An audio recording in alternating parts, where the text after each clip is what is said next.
Welcome to Health Talk, presented by the Valley Health System. I'm your host, Maggie McKay. Joining us today is Dr. Tricia Murphy, board certified in internal medicine and geriatrics and associate program director of the internal medicine residency at Spring Valley Hospital, to discuss the importance of bone health and how we can enhance it through nutrition, weight-bearing exercises, and more. Thank you so much for joining us today, Dr. Murphy. Happy to be here. Let's just start with, why is bone health so vital for our overall well being? So, bone health is important because as we get older, we start losing bone. And the more fragile our bones get, the more at risk of developing bone fractures we are. So, what are some red flags or symptoms that we should be aware of regarding bone health? What should we be looking out for? There are no red flags, no symptoms associated with a decrease in bone health as we age. Most of the people are not aware that they're losing bone strength and they are at risk of developing bone fracture without knowing it. So, what role does nutrition play, if any, when trying to maintain strong bones? The importance is that we develop our bones throughout our lives, and the peak bone strength is developed around the age of 30. So, as we are growing up, we should be promoting bone strength through exercise and nutrition, especially supplementing with calcium and vitamin D, because that's what's going to build up our bones throughout our life. After the age of 30, we start losing bone strength. So whatever we do in our lives, it has to be a lifelong decision. Wow, at the age of 30, we start losing it. I cannot believe it. That's so early. Are there specific foods that are especially beneficial for bone health? Yes, milk-related products are the most important. For example, just regular milk, yogurt, cheese.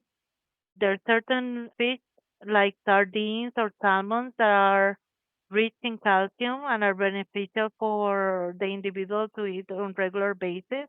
There are certain vegetables like kale, broccoli that are rich in calcium that are also beneficial.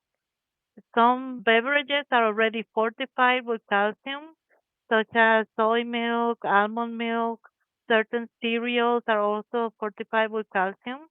And grains and pastas, even though they don't have a lot of calcium in it, they're fortified with calcium regularly.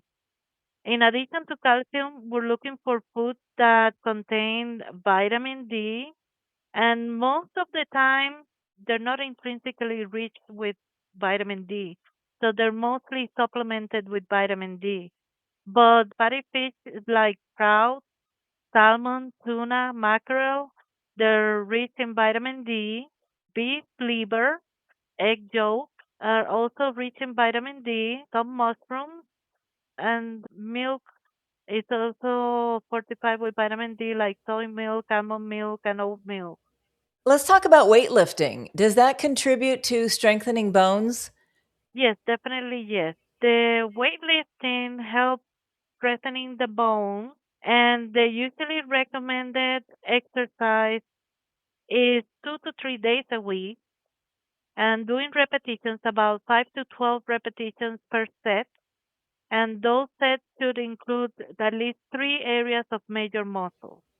So, what advice would you have for someone just starting out with weight bearing exercises? Like, how heavy should the weights be to start?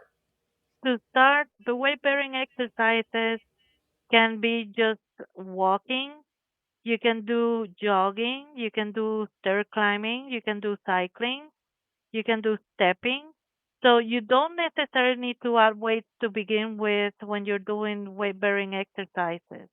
You can start adding weight as the more into the exercise you get.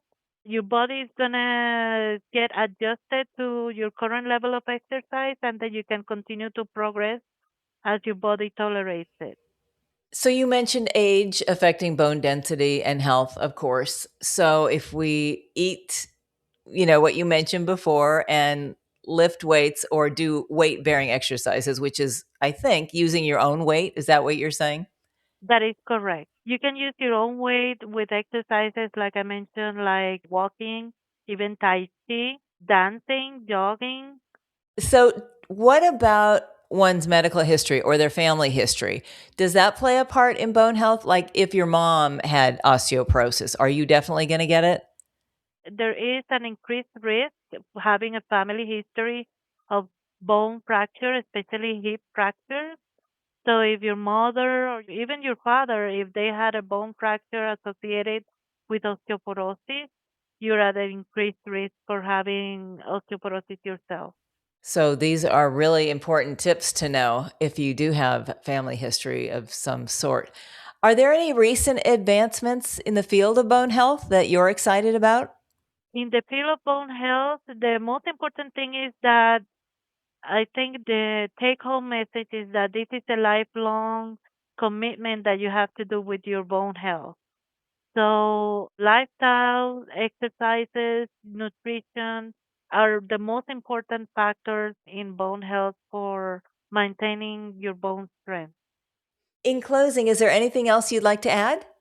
Well, in closing, I would like to say that the best way to maintain bone health is to maintain a good, adequate intake of vitamins D and calcium.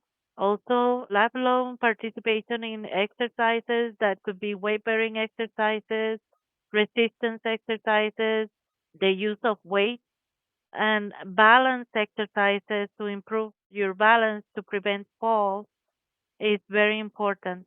Another thing that I failed to mention earlier was people that are at increased risk for osteoporosis are those that are currently smokers and that do drink excess alcohol. So it is recommended for us to cut back in smoking and alcohol in itself. Wow, I never knew that. That's another good piece of information. Thank you so much for being here today and sharing your expertise. That was so informative. Thank you very much. Again, that's Dr. Tricia Murphy. To learn more, please visit valleyhealthsystemlv.com. If you found this podcast helpful, please share it on your social channels and check out our entire podcast library for topics of interest to you. I'm Maggie McKay. Thank you for listening to Health Talk, presented by the Valley Health System.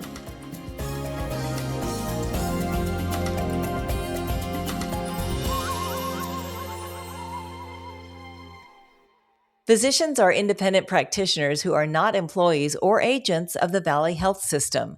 The system shall not be liable for actions or treatments provided by physicians.